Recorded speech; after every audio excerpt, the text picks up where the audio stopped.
This first one is probably the most important, and it's incredibly hard, but so important, and it's something you will work on over time.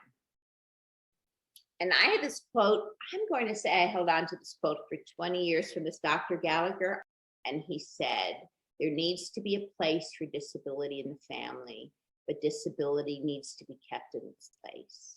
And that is hard to do because you know that it goes beyond the saying, but you know that saying, a mother's never happier than her least happy child?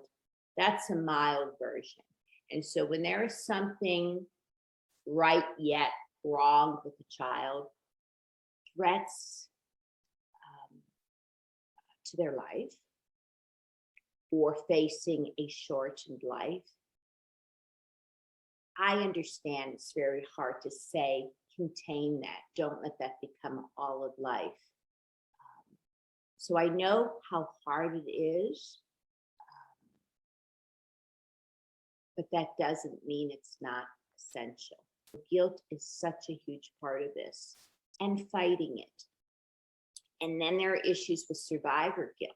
You know, how can I go out with my husband, or how can I take a craft class if my child is at home, maybe with not many friends, or struggling with something medical?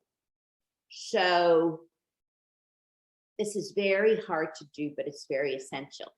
With this quote, we see she's consumed, and her intimacy, her partner became another mom, because they could talk about the disability or the illness the whole time.